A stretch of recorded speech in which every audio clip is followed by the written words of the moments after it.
Hello YouTube. So this is coin flipping practice. Coin flip fortune telling. So hello YouTube. So how are you feeling? Are you feeling good or bad? If this coin show head means you're doing good, and if it's tails bad or something like that. Most of us people. Sorry for my English. So yeah, I'll flip the coin. 1, 2, 3.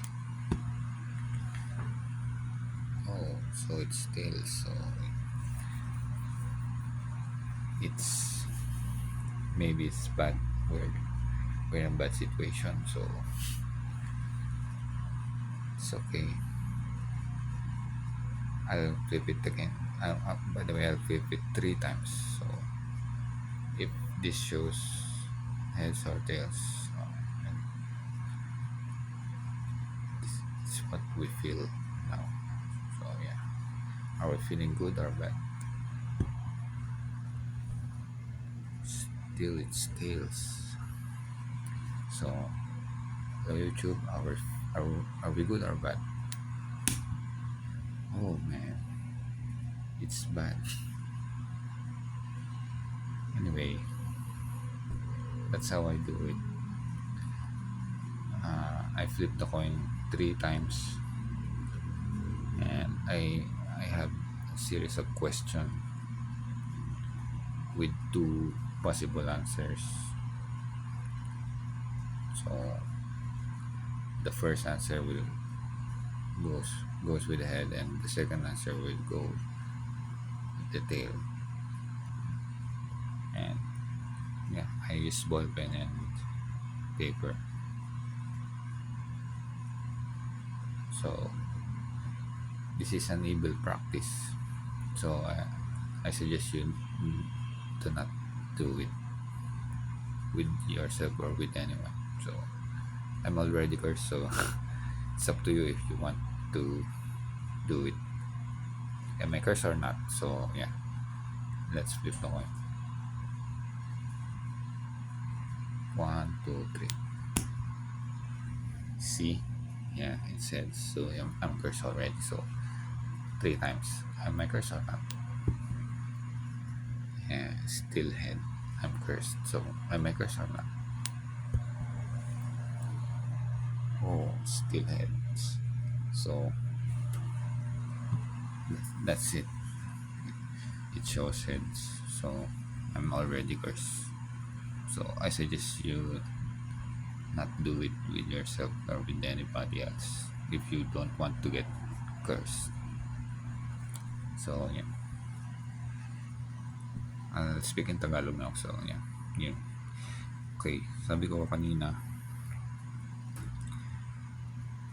yun, pinexplain ko kung paano ko ginawa yung coin flipping game sa coin flipping fortune telling. Hinulaan ko yung sarili ko. So ito, gumawa ako ng mga tanong, tas yung check heads, yung tails, yun yung X. So ito, yan, tinanong ko, halimbawa A, ito yung A, ito yung linya ng first, second, third na coin flip. Tapos A, ito yung tanong ko, kalugod-lugod ba kay Yahweh ang manghula? So ang una lumabas X, ibig sabihin hindi. Tapos pangalawa check, tapos X. So nangingibabaw yung X. First, second flip, yan, third flip, yan, nangingibabaw yung X sa A. Tapos sabi, dapat ba ako manghula? Tapos sabi, check X, X. So nangingibabaw yung hindi, yung X. So anong sasapitin ko sa panghuhula. So, buhay o kamatayan. So, una, check buhay daw, tas X, kamatayan. Yan, nangingibabaw yung kamatayan. So, sa pangatlo, pangapat, ito yung nakagulat. Sino ang kausap ko? Sabi ko, D, si Yahweh o si Satanas. So, ang lumabas lahat check, lahat heads. So, heads si Yahweh ang kausap ko, sabi. Pero, ano lang naman coin flip lang naman, pero nakakatakot yun kasi mas nakakatakot si Yahweh kaysa kay Satanas, man. Mag-iingat kayo. Hindi si Yahweh ang dapat yung katakutan, hindi si Satanas. So, basta mag-iingat kayo. Yung mga masasamang tao, si Yahweh ang kalaban nyo. So, mabuting tao ba ako? Hindi. So, ito, lumabas una X, tas check. So, nangingibabaw yung hindi ako mabuting tao. Okay lang sa akin yan kung hindi ako mabuting tao, pero at least, di ba, may check pa rin kahit isa. So, yun, at least may kabutihan din naman kahit konti. Okay din sa akin. So, lalampas pa ako ng 60 years old. So, X una, hindi, tas check. Di ibig sabihin, pwedeng hindi, pwedeng pero nangingibabaw yung hindi na ako lalampas ng 60 years old. Magkakanak ba ako? Hindi.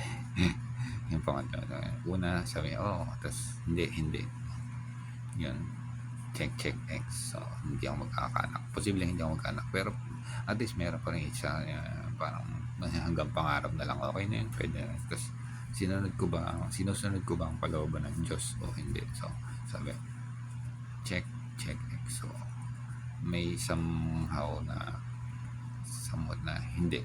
Kasi masama nga yung panghuhula, pero parang check na parang nangingibabaw yung panghuhula na kung hindi mo naman siguro ito gagamitin sa evil purposes, yung ganun, yung mga masamang bagay, yung mga sa paghihiganti, yun.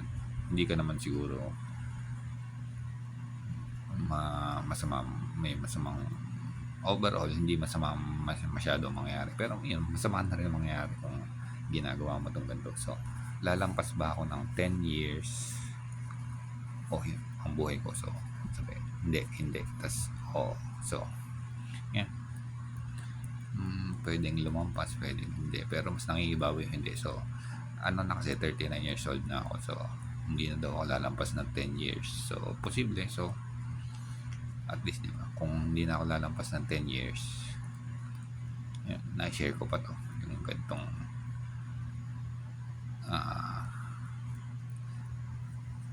topic sa YouTube. So, yeah. Thank you. Bye-bye. Peace.